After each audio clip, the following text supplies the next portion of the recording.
Pensemos por un momento en el auto deportivo más sofisticado y costoso del mundo. Uno de esos vehículos que parecen naves espaciales, ¿no? Con un motor de ingeniería impecable. Totalmente. Una máquina perfecta.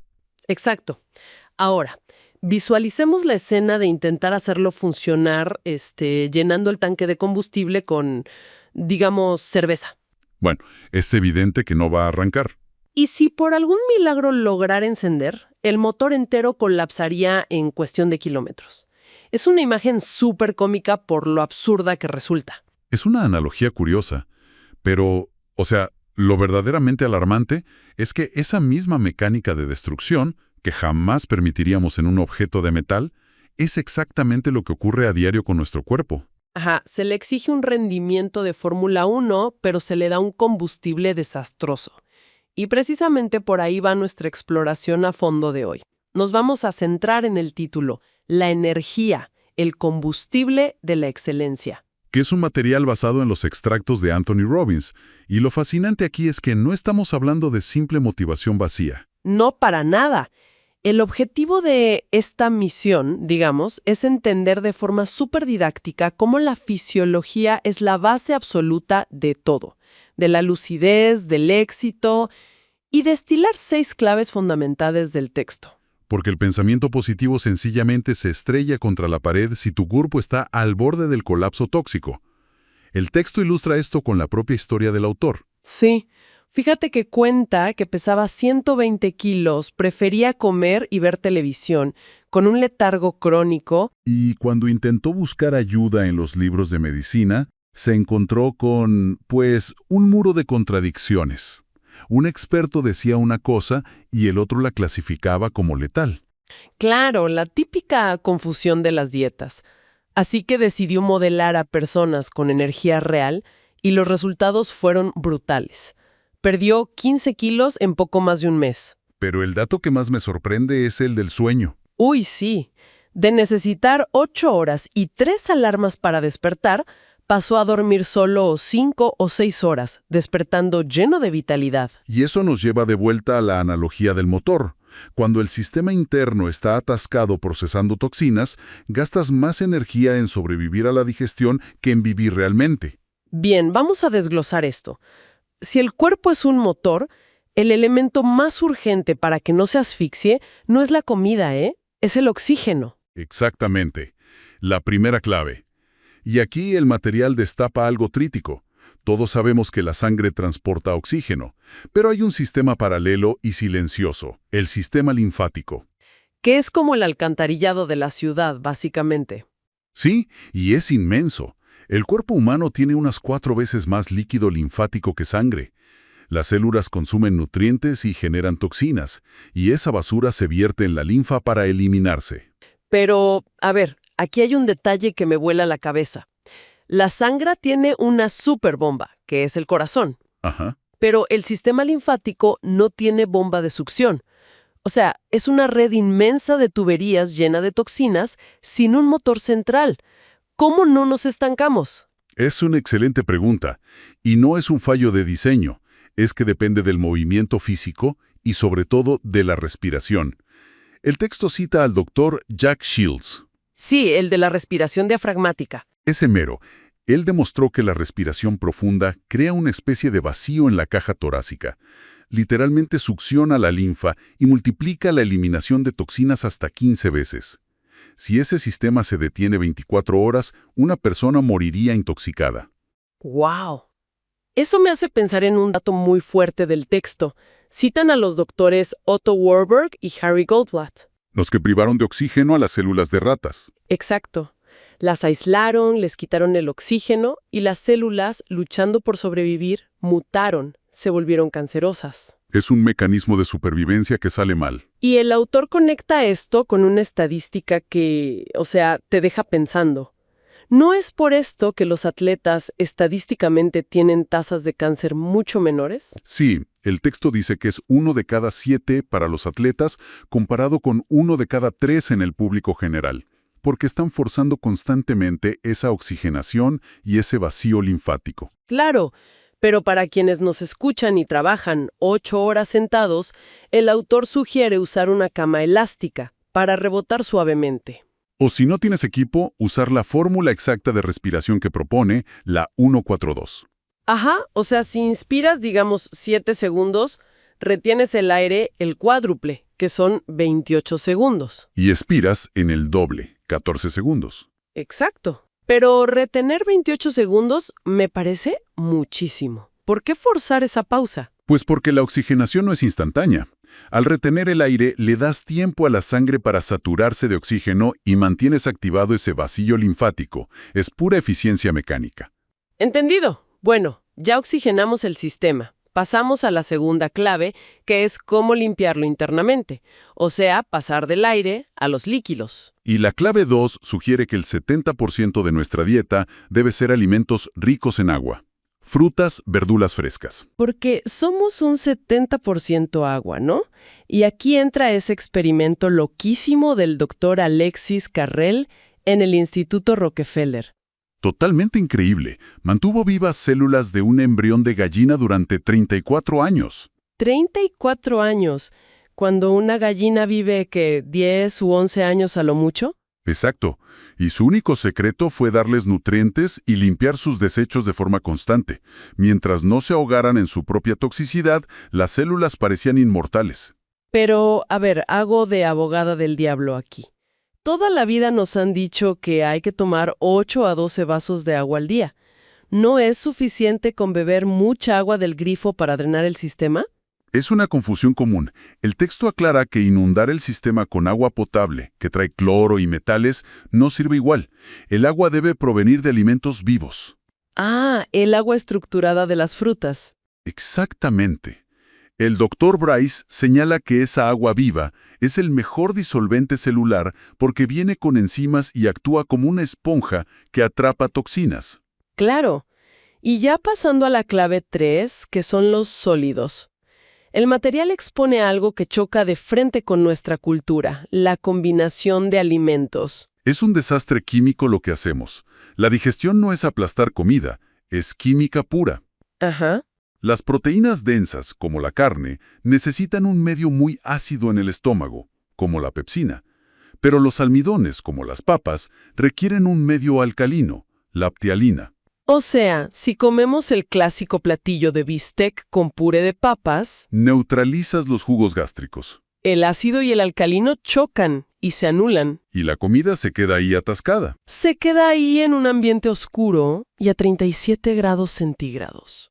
La carne literalmente entra en putrefacción y los almidones fermentan. Con razón da ese coma alimenticio después de comer pesado. El cuerpo te roba toda la energía por, el texto dice que de 10 a 14 horas, solo para intentar gestionar esa emergencia gástrica. Sí, te roba la vitalidad. Y si la mala digestión roba energía, la clave 4 aborda la cantidad total de alimento. El principio es comer menos para vivir más. Que suena paradójico, ¿no? Pensamos que comer más nos da más fuerza. Pero el experimento de la Universidad de Cornell con los doctores Clive McKay y Edward Massaro demuestra lo contrario. El de los ratones de laboratorio, ¿cierto? Sí, al grupo de ratones que le redujeron la ración al 60%, tuvo una supervivencia del 97% a los 810 días, mientras que los otros murieron por enfermedades. Claro, al no saturar el sistema digestivo, el cuerpo puede dedicarse a reparar células. Exacto, y aquí entra la clave 5, el consumo eficaz de la fruta. El combustible dorado del cerebro. Aporta fructosa directa. Pero el material hace una advertencia gigante de cómo no comerla. Porque la fruta no se digiere en el estómago, pasa directo al intestino delgado. Fíjate que me encanta visualizar esto como tráfico. La fruta es un auto de Fórmula 1. Si te la comes de postre, justo después del bistec y las papas, que son como un camión de carga pesada súper lento. Claro, el auto de carrera se queda atascado detrás del camión. Exactamente. La fruta se queda en el estómago y como tiene mucha azúcar, fermenta de inmediato. Por eso el texto enfatiza comerla solo y estrictamente solo con el estómago vacío. Y de preferencia hasta el mediodía, para que el cuerpo aproveche la mañana limpiándose. Nada de jugos envasados, que están alterados químicamente. ¿Jugo fresco o fruta entera? Bien, pero proponer vegetales y fruta en la mañana nos hace estrellarnos contra la pared cultural. La clave 6 entra al terreno más polémico: desmontar la obsesión por las proteínas y los lácteos. Es un mito arraigadísimo. La gente cree que la proteína da energía, pero el exceso de nitrógeno causa fatiga severa. Y nos han vendido que fortalece los huesos. Pero, a ver, el material dice que la sangre se vuelve ácida por tanta proteína. Y para neutralizar ese ácido, el cuerpo roba calcio de los propios huesos. Es una locura. El exceso de proteína es lo que causa osteoporosis a largo plazo. Fíjate en la leche materna, el alimento para cuando más crecemos en la vida. Sí, ¿cuánta proteína tiene? En su punto máximo tiene apenas un 2.38% y luego baja al 1.2%. ¿Por qué un adulto necesitaría dietas altísimas en proteína? No tiene lógica biológica. Y luego está lo del ácido úrico en la carne, que me dejó genuinamente sorprendida. Es fuerte, sí. El cuerpo humano solo puede eliminar unos 700 miligramos de ácido úrico al día, pero una sola porción de carne tiene 1 gramo completo, o sea, 1000 miligramos de golpe. Que terminan cristalizándose en las articulaciones. Y lo más perturbador es que ese ácido úrico, que es desecho metabólico del animal, es lo que le da sabor a la carne. Ah, sí, el ejemplo de la carne kosher. Como le drenan toda la sangre y los ácidos, resulta que no sabe a nada sin condimentos. O sea, nos gusta el sabor a desecho tóxico. Y con los lácteos la historia no mejora. La caseína de la leche de vaca, según el Dr. William Ellis, es indigerible para muchos humanos y causa alergias crónicas. Porque la leche de vaca tiene hormonas diseñadas para hacer crecer a un ternero hasta 450 kilos en 2 años. No para humanos. Y el autor hasta menciona sustancias grotescas como el yeso mate en el requesón para darle peso. Si conectamos esto con el panorama general, entiendes por qué mentes brillantes como Pitágoras, Da Vinci y Einstein eran vegetarianos. Veían la ineficiencia de este combustible. Totalmente. Pero bueno, tener esta información intelectualmente no sirve de nada si pasamos por una pizzería y el olor nos domina. Y aquí el material se pone muy práctico sobre reprogramar el cerebro. Sí, la mecánica psicológica. Aborda que un antojo es solo una representación interna en la mente. Ajá. Cuenta la anécdota del hermano del autor. Tenía una adicción casi religiosa por el pollo frito y le daban náuseas las zanahorias hervidas. Y para curarlo en 5 minutos usaron submodalidades de programación neurolingüística: visual, auditiva, sinestésica. Le pidieron que intercambiara las sensaciones. O sea, que imaginara el pollo frito con la textura opaca, fría y pastosa de la zanahoria. Y viceversa. Sí, visualizar la zanahoria con los colores brillantes, el sonido crujiente y la sensación reconfortante del pollo. Al cambiar cómo el cerebro archiva la imagen, el antojo desaparece. Es reprogramar el software. Pero hay un fenómeno físico del que advierte el texto. Al empezar con la desintoxicación, si alguien respira bien, come fruta y descansa la digestión, se va a sentir fatal unos días. ¿Le va a doler la cabeza? ¿O va a segregar mucha mucosidad? Y la reacción típica es pensar que la dieta le está haciendo daño y se toma una aspirina. Lo cual es un error gigante. No están enfermos. Es el precio del cuerpo limpiando años de basura acumulada en los tejidos.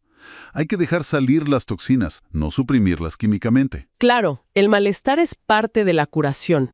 Bueno, para consolidar todo lo que aprendimos de este análisis a fondo, hagamos un resumen rapidísimo de las 6 claves. La 1, respiración profunda usando la métrica 1-4-2. La 2, ingerir alimentos vivos compuestos por un 70% de agua. La 3, combinar alimentos correctamente. Jamás mezclar proteínas densas con almidones. La 4, comer menos cantidad para extender la eficiencia y la vida celular. La 5, consumir frutas siempre y únicamente con el estómago vacío. Y la 6, romper el mito del consumo excesivo de proteínas animales y productos lácteos. Una reestructuración total de hábitos. Y para cerrar, quiero rescatar un pensamiento muy provocador con el que el experto concluye el texto. Menciona los estudios de Alexander Schaus sobre delincuentes juveniles. Es un estudio impactante, la verdad. Encontró que las dietas de estos jóvenes eran grotescas. Estaban llenas de azúcar, lácteos pesados, frituras y casi 0 agua. Y esto estaba directamente vinculado a dolores de cabeza crónicos, melancolía y el comportamiento criminal. Sus cerebros operaban con una bioquímica severamente comprometida, saturada de neurotoxinas. Lo cual nos deja una pregunta final inmensa para la reflexión autónoma de quienes nos escuchan hoy. Si una mala bioquímica puede arrastrar a un cerebro joven a la delincuencia por pura irritabilidad física, ¿de qué niveles de éxito, de lucidez y de empatía seríamos verdaderamente capaces como sociedad si nuestro cuerpo estuviera funcionando por fin con el combustible adecuado? Una pregunta que sin duda lo cambia todo. Totalmente. Nos escuchamos en el próximo análisis. O sea, imaginemos entrar a un bosque súper denso, con la sierra a motor más avanzada y potente del mundo. ¿Suena bien? Claro, suena increíble, hasta que nos damos cuenta de un detalle bastante aterrador. No tenemos ni idea de qué árboles necesitamos cortar, ni para qué vamos a usar esa madera. Totalmente inútil, claro. Exacto. O sea, la herramienta es una maravilla de la ingeniería, pero en este escenario es completamente inútil. Tener la sierra no significa tener el control de la situación. Definitivamente. Y esa es exactamente la premisa con la que arranca nuestra exploración a fondo de hoy.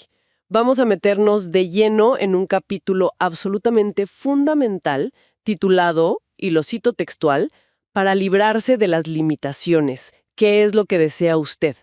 Es una sección central del libro Poder sin Límites de Anthony Robbins. Un clásico, la verdad. Sí.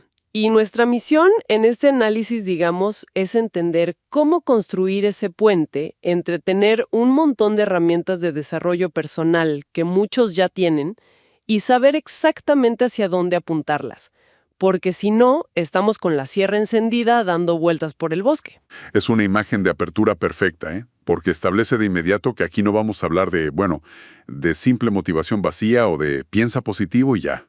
Claro, no es solo echarle ganas. Exacto.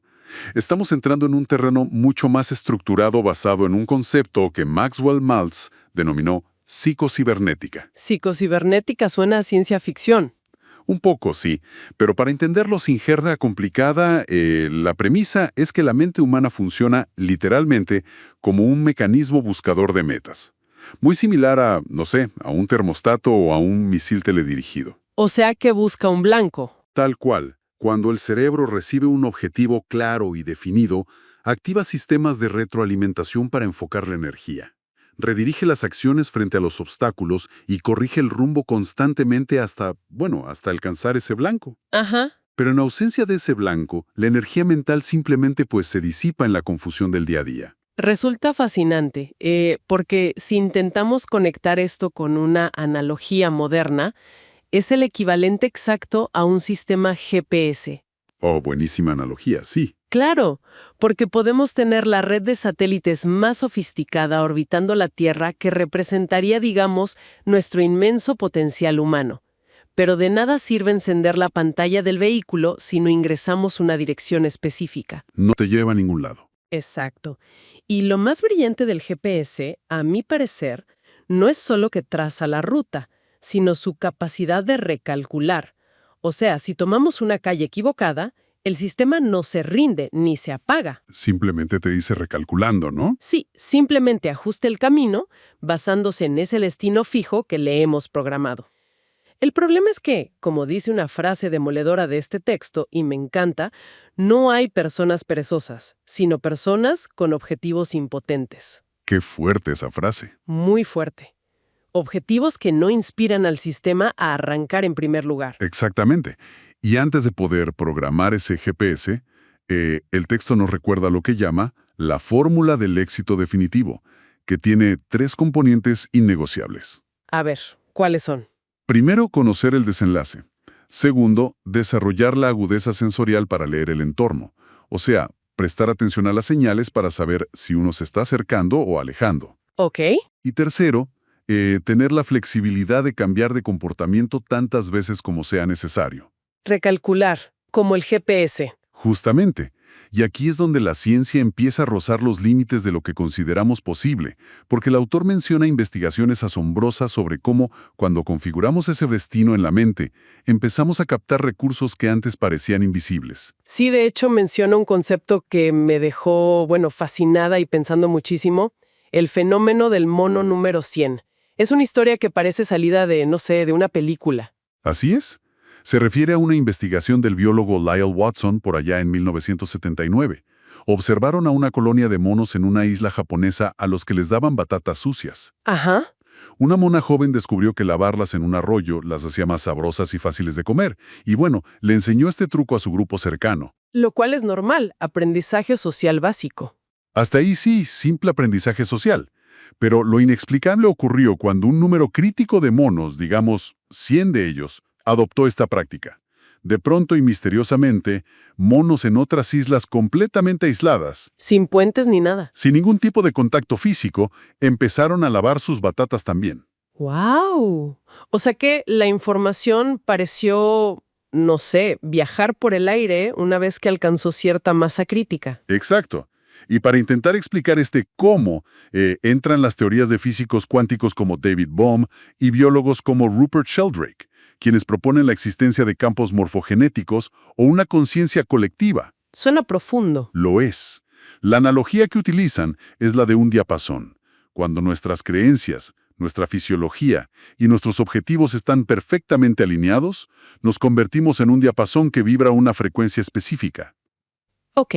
Y esa vibración empieza a resonar y a captar información, oportunidades y recursos del entorno que, siempre estuvieron ahí, pero que antes simplemente filtrábamos por considerarlos, digamos, ruido. Claro. Para que ese diapasón capte las señales correctas, la mente debe tener una dirección hiperespecífica. Exactamente. Entonces, si la mente tiene esta capacidad de resonar y filtrar información vital cuando está afinada, yo creo que la siguiente pregunta lógica es, bueno, ¿cómo afinamos ese diapasón? Esa es la clave. Porque hablar de resonancia y conciencia colectiva puede sonar un poco abstracto para algunos. Pero el texto nos aterriza con evidencia empírica pura y dura. Nos muestra qué sucede en el mundo real cuando tomamos un lápiz y ponemos esos objetivos por escrito. Ah, sí, el famoso estudio. Y ahí es donde entra el legendario estudio de la Universidad de Yale de 1953. Ese estudio es probablemente el argumento más fuerte a favor de todo este sistema. Los investigadores encuestaron a los estudiantes que se graduaban ese año y les preguntaron, muy simple, quiénes tenían objetivos claros, por escrito y con un plan de acción para alcanzarlos. ¿Y qué pasó? El resultado fue impactante. Solo el 3% había hecho ese trabajo. El 97% restante tenía metas vagas o simplemente no tenía ninguna. Pero a ver, el verdadero impacto no es esa estadística inicial. Resulta un poco inquietante pensar en lo que descubrieron 20 años después, en 1973. El seguimiento que hicieron, claro. Sí, volvieron a contactar a los sobrevivientes de esa generación. Y resulta que ese minúsculo grupo, ese 3% que había escrito sus metas, tenía una riqueza financiera superior a la de todo el 97% restante combinado. Es una locura. Es que de verdad cuesta creer que el simple acto mecánico de arrastrar un bolígrafo sobre un papel marque una diferencia económica tan, pero tan abismal. ¿Qué sucede a nivel neurológico para que esto pase? Lo que sucede es que escribir actúa como un filtro forzoso. Un pensamiento, digamos, es transitorio, cambia de forma y se diluye en la memoria de corto plazo. Se te olvida, básicamente. Claro. Al pasarlo al papel, se obliga al cerebro a estructurarlo, a buscar palabras exactas y a codificarlo en la memoria del largo plazo. Y aunque el estudio de Yale destaca el factor financiero por ser el más fácil de medir, los investigadores también reportaron que ese 3% mostraba niveles significativamente mayores de felicidad subjetiva y satisfacción vital. O sea, no solo más dinero, sino más felices. Ese es el resultado de programar el GPS con coordenadas exactas. Sabiendo esto, uno querría salir corriendo a buscar un cuaderno ahora mismo. Totalmente. Pero claro, no se trata de escribir cualquier cosa. El autor establece 5 reglas exactas para definir un desenlace. Son como, no sé, especificaciones de diseño técnico para que el cerebro no rechace la orden. Comencemos a desglosarlas entonces, porque cada una tiene un mecanismo psicológico detrás. Perfecto. La primera regla es usar un estilo afirmativo. Es imperativo decir lo que se desea, no lo que se quiere evitar. Ok. El motivo es que el cerebro humano procesa imágenes, no negaciones abstractas. Si alguien formula el objetivo como «no quiero tener deudas», la imagen mental que se proyecta y se refuerza es, curiosamente, la de las deudas. Claro. El objetivo debe replantearse a, por ejemplo, quiero generar una rentabilidad del 20% anual. Es el clásico experimento de no pensemos en un elefante rosa. Exacto. Al intentarlo, o sea, al decir no pienses, ya lo estamos viendo en la mente, grande y rosa. Tal cual, no se puede evitar. Y bueno, la segunda regla es ser concreto a nivel sensorial. Esto significa describir la meta utilizando la mayor cantidad de sentidos posibles. O sea, imaginarse ahí. Sí, ¿qué se verá? ¿Qué se escuchará? ¿Qué textura tendrá? ¿Cómo olerá el entorno al alcanzar la meta? Al enriquecer la descripción sensorial, se activan áreas mucho más amplias de la red neurológica. Haciendo que el cerebro lo perciba casi como real. Exacto, no como una idea lejana, sino como una realidad inminente. Y yo supongo que la tercera regla, que es establecer un procedimiento de verificación, es crucial para mantener la motivación. O sea, hay que saber cómo medir la victoria. Definitivamente. Hay que preguntarse, ¿cómo sabré exactamente que he logrado esto? Necesitamos métricas muy claras. Si el objetivo es ser exitoso, eso es demasiado ambiguo para el cerebro. No significa nada. No significa nada. Si es cerrar 5 contratos corporativos para diciembre, ahí hay un marcador clarísimo. Entendido. La cuarta regla es el dominio de la situación. Un objetivo bien formulado depende única y exclusivamente de las acciones propias, no de que un tercero cambie de actitud. Esto último me parece vital, porque elimina el rol de víctima. Ya no es que mi jefe me apruebe, es qué voy a hacer yo. Exacto, tomas el control. Pero a ver, me quiero detener en la quinta regla, la sensatez ecológica, porque aquí me surge un dilema real. A ver, cuéntame. La regla dice que el objetivo debe beneficiar a quien lo propone, pero también debe ser armónico con su entorno, ¿no? ¿Así es? Vamos a desafiar un poco esta idea. ¿Qué sucede si alguien diseña un objetivo excelente para su crecimiento profesional? Digamos, fundar una startup revolucionaria que le exige trabajar 80 horas a la semana. Pero resulta que es profundamente poco ecológico para su salud o para su familia. ¿Es un escenario muy común? Claro. Entonces, ¿cómo se recalibra esa ambición sin terminar, digamos, abandonando el gran sueño? Es un debate excelente, porque toca la raíz misma del autosabotaje. Desde la perspectiva de la psicocibernética, el individuo no es un ente aislado, es un sistema interconectado. Ajá. Si el éxito empresarial destruye la salud física o desintegra la familia, el subconsciente, que siempre busca la supervivencia y el equilibrio, tarde o temprano va a detectar esa disonancia. Va a decir, aquí hay un problema. Exacto. Evaluará que el costo de la meta es un peligro para el sistema global y, bueno, comenzará a generar resistencia, fatiga o procrastinación para frenar el proceso. ¡Wow! O sea, el autosabotaje no es que uno sea perezoso, es un mecanismo de defensa ecológico. Exactamente. Tu cuerpo te está protegiendo. Entonces, recalibrar no significa volvernos mediocres ni abandonar la meta ambiciosa. Significa que debemos elevar la exigencia de nuestra estrategia. Ok.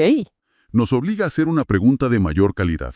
Por ejemplo, ¿cómo diseño sistemas, en quién delego o qué modelo de negocio innovador implemento para construir esta empresa multimillonaria mientras mantengo mi salud intacta y mi tiempo familiar sagrado? Claro, la ecología fuerza la innovación creativa, en lugar de simplemente aceptar el sacrificio ciego como la única vía. Es una forma mucho más inteligente de operar. Es una perspectiva muy liberadora. El reto es mejorar el sistema, no achicar la meta.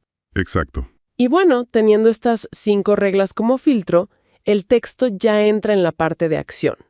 Nos plantea armar el rompecabezas completo. La parte práctica. Sí.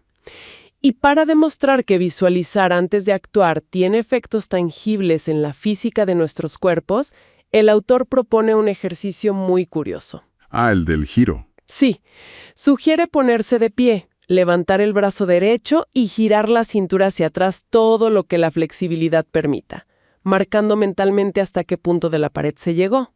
Ajá. Luego, hay que volver al centro, cerrar los ojos e imaginar que se realiza el mismo giro pero llegando muchísimo más lejos, girando casi como un búho. Sí, sí. Y al abrir los ojos y repetir el movimiento físicamente, el cuerpo de repente logra girar mucho más allá de su límite anterior. Yo estaba fascinada cuando leí eso. Es que ese ejercicio desmitifica muchas cosas.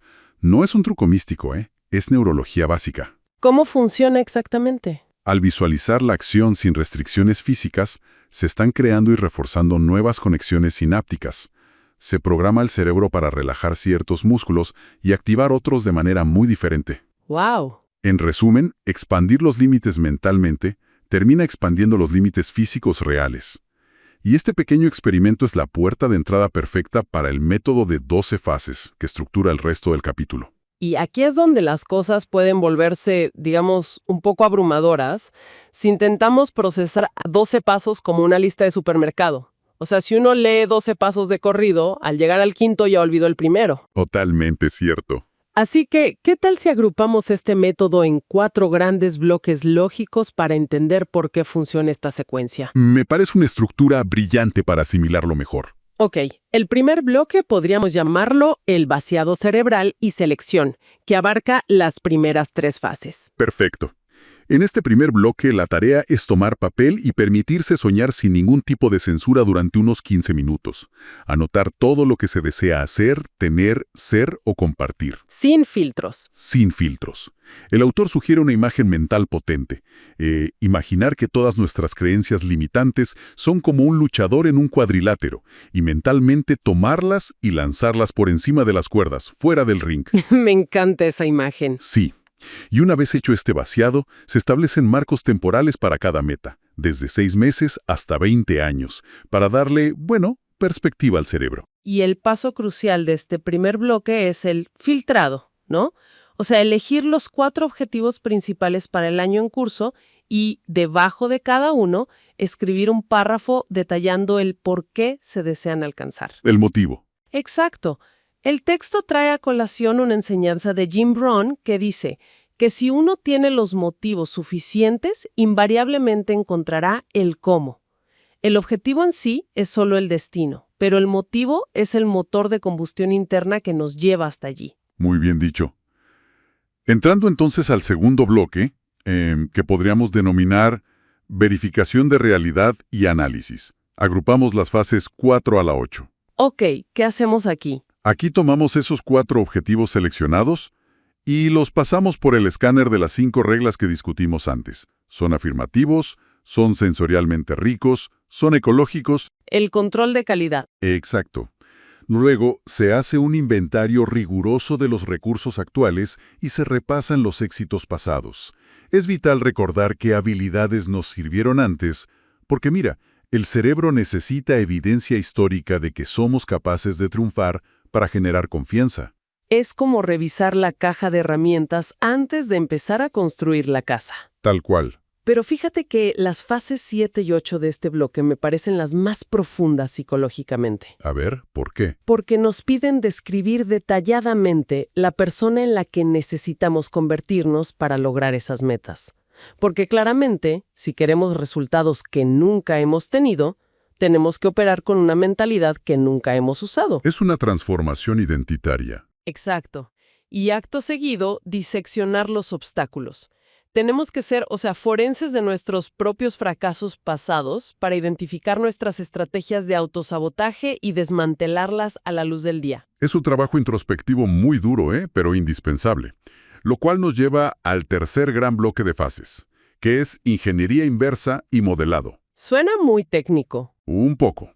Aquí se toma ese objetivo a largo plazo y se empieza a construir el puente hacia el presente. O sea, si la meta es dominar una industria en 5 años, la pregunta es, ¿cuál debe ser la situación en 2 años y en 6 meses? ¿Y qué acción específica se debe tomar hoy? Siempre trayéndolo a la hora. Exacto. Siempre debe haber una tarea realizable para el día de hoy. Y para acelerar este proceso, el paso 10 nos introduce al concepto del modelado. El empresario Adnan Khashoggi modeló la forma de operar de Rockefeller. ¿Sí? O cómo un joven Steven Spielberg modelaba el comportamiento y los procesos de los ejecutivos de Universal Studios incluso antes de trabajar oficialmente para ellos. Es que el principio es eficiencia pura. Si alguien ya atravesó un campo minado y llegó ileso al otro lado, lo menos inteligente que podemos hacer es intentar adivinar por dónde pisar basándonos en prueba y error. Te vuelan la pierna. Literal. Lo sensato es observar sus huellas y pisar exactamente donde esa persona pisó. Modelar las creencias, la sintaxis mental y las acciones de quienes ya tienen los resultados deseados recorta la curva de aprendizaje en años o incluso décadas. Y para llevar eso un paso más allá, me gusta imaginar la creación de una especie de junta directiva mental. Ah, me gusta eso. ¿Cómo sería? Bueno, si uno tiene un problema complejo hoy, me pregunto qué pasaría si cerramos los ojos e imaginamos qué consejo nos daría Rockefeller, o qué diría Spielberg, o qué aportaría Marie Curie. Es como tener a los mejores mentores de la historia disponibles de forma gratuita en la propia mente. Es una técnica de disociación muy, pero muy efectiva, porque te permite salir de los propios sesgos emocionales y analizar un problema desde un paradigma de éxito comprobado. Totalmente. Y para consolidar todo esto, llegamos al último bloque, las fases 11 y 12, que son de inmersión total. Ok. Consiste en diseñar en papel cómo sería un día ideal absoluto, desde el momento en que se abren los ojos hasta que se apaga la luz en la noche. Y finalmente, diseñar el ambiente perfecto. ¿Qué tipo de espacio físico, qué personas, qué estímulos nutrirían mejor nuestra creatividad y energía? Pensar en ese nivel de detalle agota solo de mencionarlo. Y el propio autor cita a Henry Ford, quien decía que pensar es el trabajo más duro que existe y por eso tan pocas personas se dedican a él. Muy cierto. Sentarse a estructurar la vida en estos 4 bloques lógicos es un trabajo extenuante.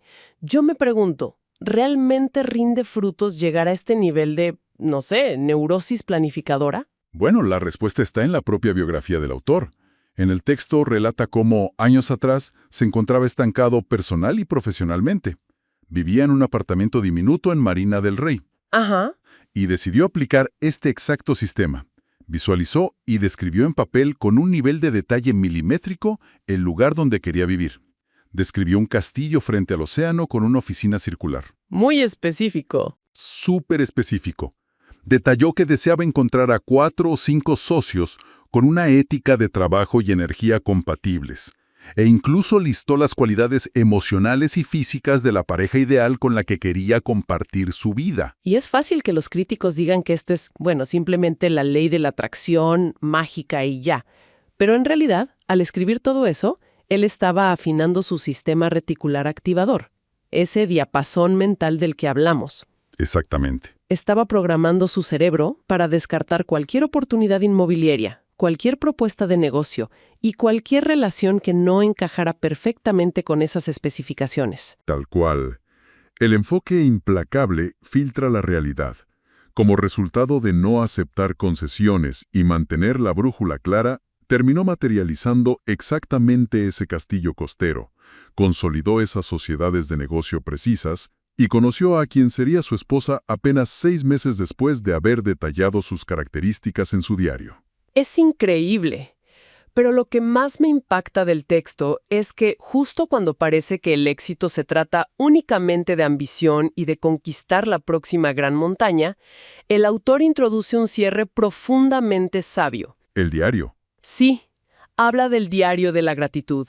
Y yo creo que esto cierra el círculo ecológico del que hablábamos. Sin duda alguna. La ambición desmedida, cuando carece de aprecio por el presente, se convierte en una fuente inagotable de ansiedad y vacío. Nunca es suficiente. Y ya se posee.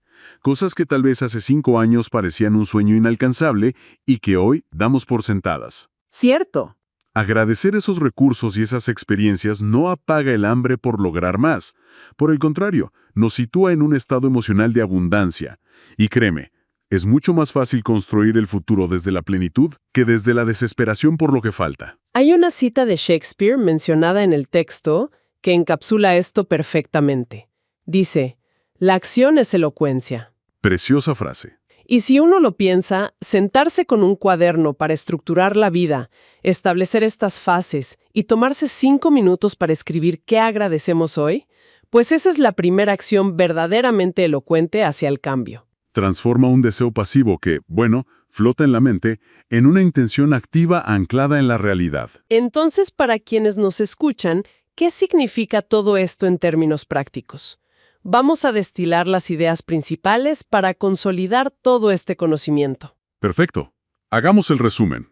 Primero, entender que nuestra mente es cibernética. Necesita un blanco fijo, una dirección hiperespecífica, para que ese mecanismo de búsqueda empiece a filtrar el ruido del entorno y nos revele las oportunidades que antes eran invisibles. De acuerdo. Segundo, nuestras metas no pueden ser vagas. Deben pasar por las 5 reglas. Estar formuladas en positivo, tener detalles sensoriales, ser medibles, depender de nuestras propias acciones y, crucialmente, ser ecológicas, para no generar autosabotaje subconsciente. Fundamental esa parte ecológica. Tercero, el plan de 12 fases no es una lista de propósitos de año nuevo que se olvida en febrero. Es ingeniería de vida. Funciona porque nos obliga a vaciar la mente, enfrentar nuestros obstáculos históricos, hacer ingeniería inversa desde el futuro y modelar a quienes ya conocen el camino. El mapa completo. Y cuarto, la gratitud no es solo un bonito concepto espiritual. Es el ancla emocional que evita que la persecución del éxito se convierta en una fuente de ansiedad permanente. Muy buen resumen. Y si conectamos este resumen con nuestra realidad cotidiana, todo se reduce a comprender una dualidad muy cruda, ¿eh? La disciplina de sentarse a planificar pesa unos cuantos gramos, pero el arrepentimiento de haber dejado la vida al azar pesa toneladas. Totalmente. Tomarse 1 o 2 horas en silencio, simplemente con papel y bolígrafo para ejecutar estos pasos, representa el acto definitivo de tomar el control del timón. Porque seamos honestos, el barco va a seguir navegando de todas formas. El tiempo no se detiene a esperar que nos decidamos. Y esto nos deja con una reflexión final ineludible. Hay un proverbio citado en las fuentes que dice, faltando la profecía, será disipado el pueblo. ¡Qué profundo! Si no le proporcionamos a nuestra mente un plan nítido, una visión estructurada de lo que deseamos, pasaremos el resto de nuestra vida siendo simplemente peones útiles en la maquinaria y los planes de alguien más. La cuestión fundamental no es si nuestra vida estará regida por un plan. La verdadera pregunta es, ¿quién lo va a escribir? A ver, imagínense el año 1979. La planta nuclear de 3 Mile Island, en Estados Unidos. Claro, uno de los peores colapsos nucleares de la historia. Exactamente. Pero lo verdaderamente escalofriante de este incidente no fue una falla técnica en sí.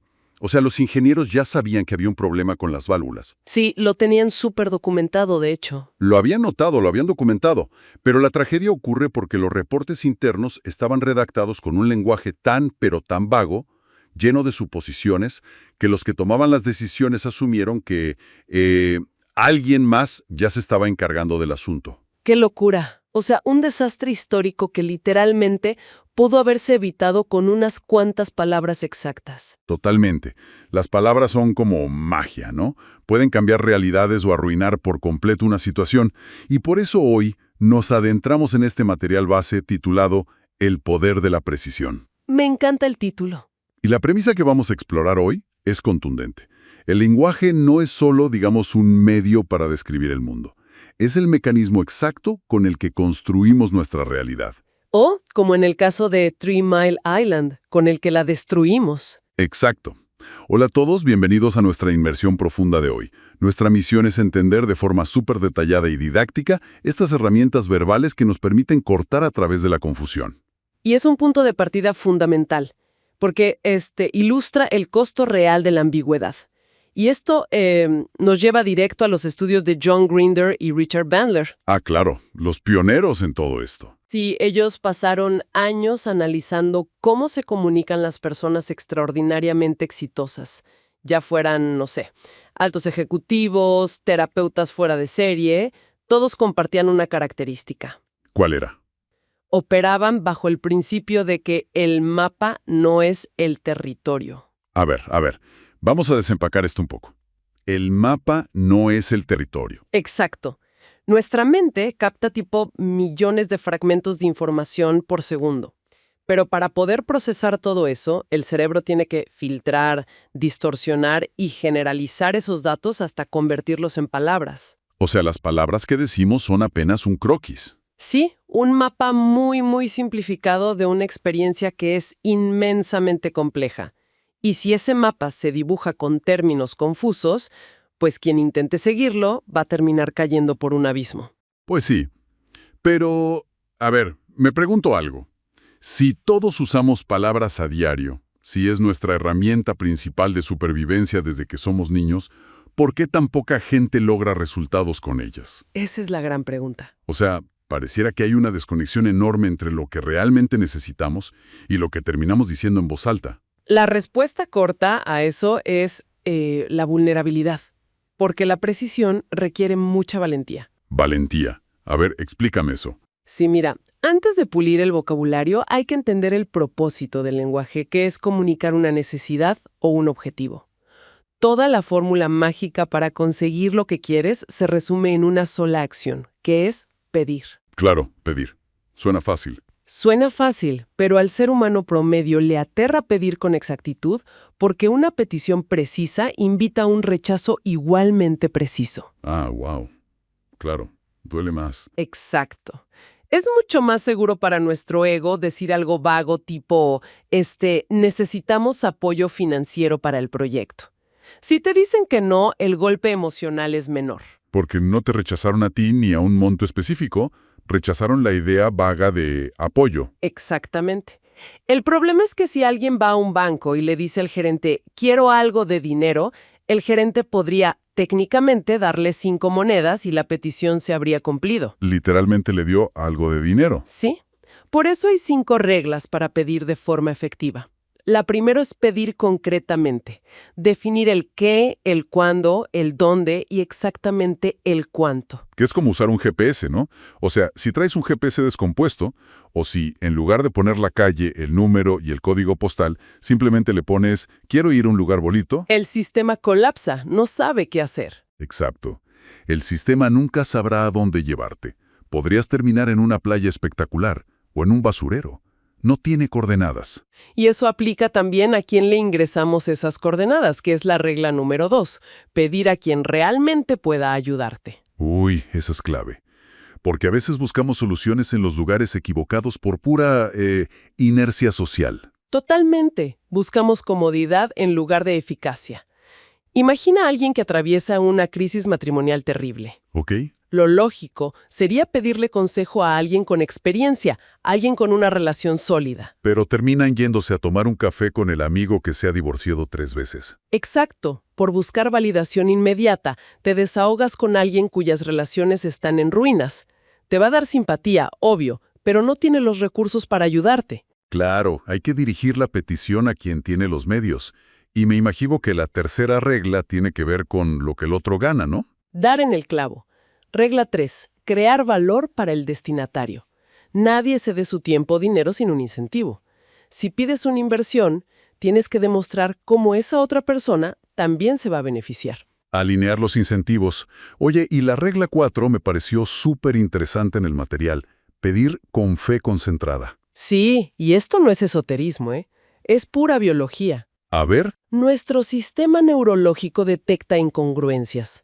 Las neuronas espejo del que te escucha están escaneando tu postura, tu tono de voz. Tu fisiología entera. Exacto. Puedes tener la petición más lógica del mundo, pero si tu cuerpo transmite duda, el cerebro del otro enciende una alarma. Tienes que pedir con convicción absoluta. Y la quinta regla, me imagino, es no rendirse a la primera. Tal cual. Pedir hasta que se obtenga lo pedido. Ser flexible. Si no funciona de una forma, cambias el enfoque y lo intentas de nuevo. Lo cual nos lleva a un obstáculo masivo. Porque si ya sabemos que estas 5 reglas son la clave y que la precisión es indispensable, ¿qué es lo que nos empuja todo el tiempo hacia la vaguedad? Lo fascinante de esto es que nuestra cultura no premia la exactitud. O sea, piensa en los esquimales, ¿no? Tienen docenas de palabras diferentes para describir la nieve. Claro, porque para ellos es vital. Diferenciar entre nieve firme para el trineo y nieve que oculta una grieta es la diferencia entre vivir o morir. Tienen que ser precisos. Pero nosotros vivimos en algo que, digamos, podemos llamar la hojarasca. La hojarasca, me gusta ese término. Es una neblina mental. Usamos expresiones generales que hacen mucho bulto, pero no tienen sustancia verificable, porque la hojarasca no es un error de diseño del cerebro, es un atajo. Claro, para ahorrar energía. Exacto. Procesar detalles tan específicos gasta muchas calorías. El peligro es cuando confundimos esas suposiciones vagas con hechos reales. Como el ejemplo clásico que vimos en el material. Decir, María parece deprimida. Esa es pura hojarasca. Es una proyección tuya. Tú no sabes qué siente María por dentro. La precisión sería describir los hechos. María tiene 32 años, está bebiendo un refresco de dieta y lleva 10 minutos con la mirada vaga. Exactamente. Separar lo que observas de lo que interpretas. Pero a ver, aquí te tengo que hacer un poco de pushback, porque esto suena maravilloso en la teoría, pero en la vida cotidiana, ¿no resulta agotador ser tan literal y tan descriptivo todo el tiempo? Sí, sería súper cansado. O sea, imagina estar en una cena familiar y en lugar de decir qué tenso esté el ambiente, empiezas a describir la frecuencia respiratoria y la dilatación de las pupilas de tu tío. O sea, ¿por qué no podemos simplemente leer entre líneas? Es una excelente objeción. Y la respuesta es el nivel de riesgo. No necesitas hablar así para pedir un café o platicar en una fiesta. Ok. El problema de leer entre líneas es cuando las apuestas son altas, cuando hay un problema real, como en 3 Mile Island. Claro, dar las cosas por sabidas es de comunicadores perezosos. Y puede ser peligrosísimo. Si asumes que alguien entendió un proyecto millonario solo porque asintió con la cabeza, estás jugando a la ruleta rusa. Ya lo decía George Orwell. Si el pensamiento corrompe el lenguaje también corrompe el pensamiento. Totalmente. Y aquí es donde se pone realmente interesante para quienes nos escuchan, porque hay una herramienta muy práctica para evitar esta hojarasca. Sí, el modelo de la precisión. Exacto. Que es básicamente usar la regla de las 2 manos. Es como tener una navaja suiza para diseccionar las quejas de la gente y convertirlas en soluciones. Me encanta esa analogía de la navaja suiza. Es muy visual. A ver, si usamos los dedos de la mano, empezamos con los meñiques. ¿Qué representan los universales? Las palabras como todos, siempre, nunca. Cuando alguien en la oficina dice, es que aquí nunca se reconoce mi esfuerzo. El famoso nunca. Sí. Ese nunca actúa como un candado en el cerebro. La solución con el meñique es cuestionar ese universal. Absolutamente nunca. No hubo ni un solo día en 3 años donde te felicitaron. Y al obligarlos a buscar una excepción, todo el drama se desmorona. Exacto. Te dicen, bueno, el gerente de finanzas hoy me ignoró. Y pasamos de una crisis contra el universo a un problema con una sola persona. Buenísimo. Luego pasamos a los dedos anulares, que son los restrictivos, los típicos debo o no puedo. Uy, sí. No puedo hacer esta presentación frente a tanta gente. Si uno le responde, claro que puedes, échale ganas, la persona se cierra más. Genera resistencia inmediata.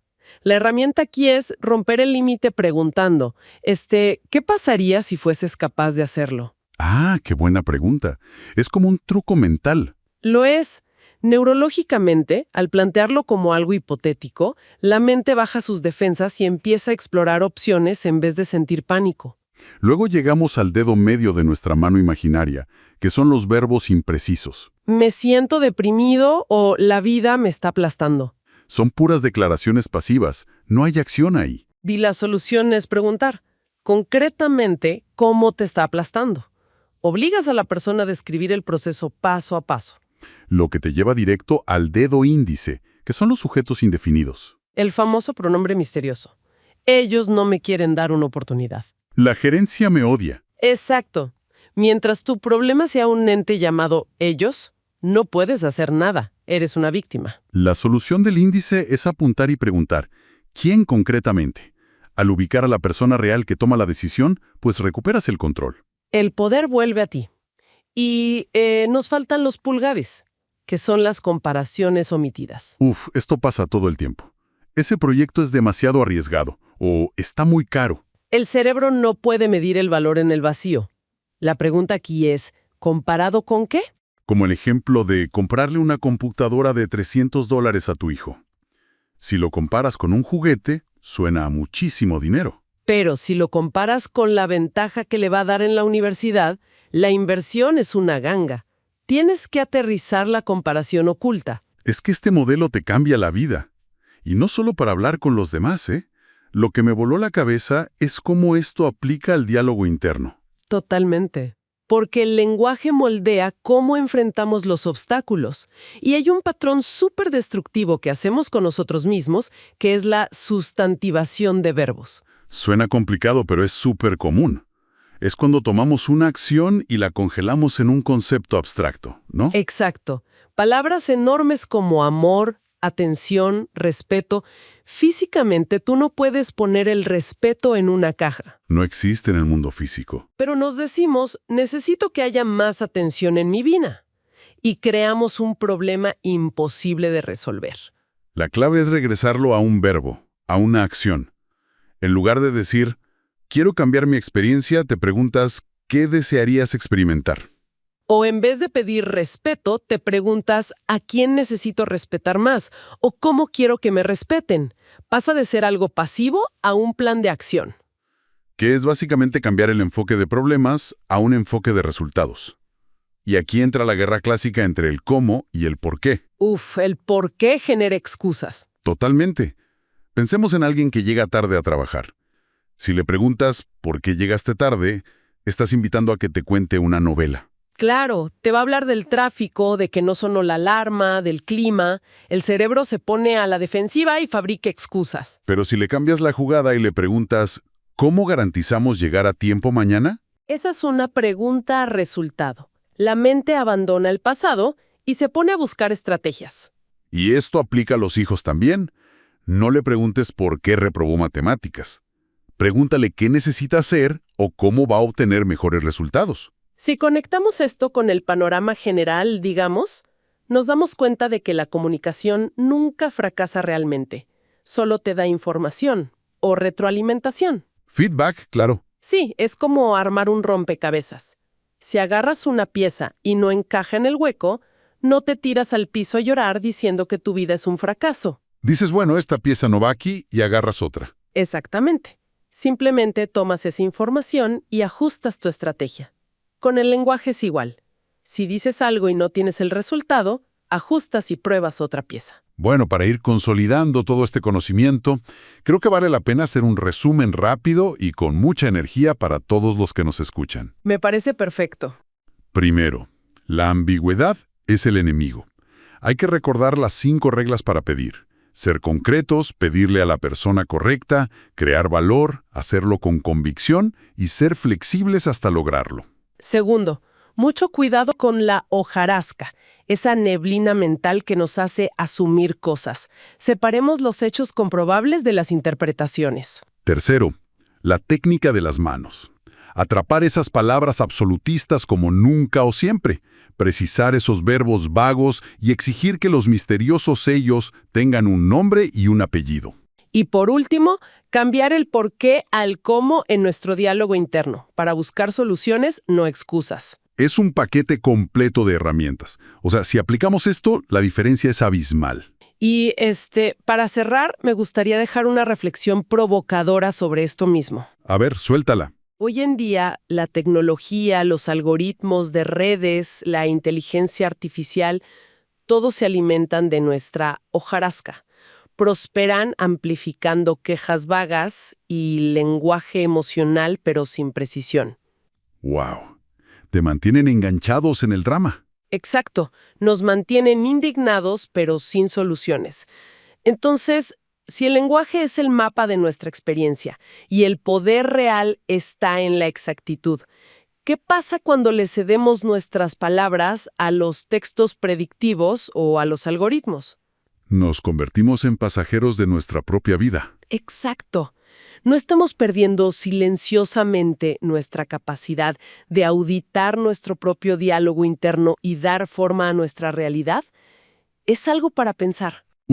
Es un planteamiento brutal para llevarnos de tarea. Tenemos que elegir si diseñamos nuestro destino con precisión o dejamos que el sistema nos escriba un guión lleno de ambigüedad.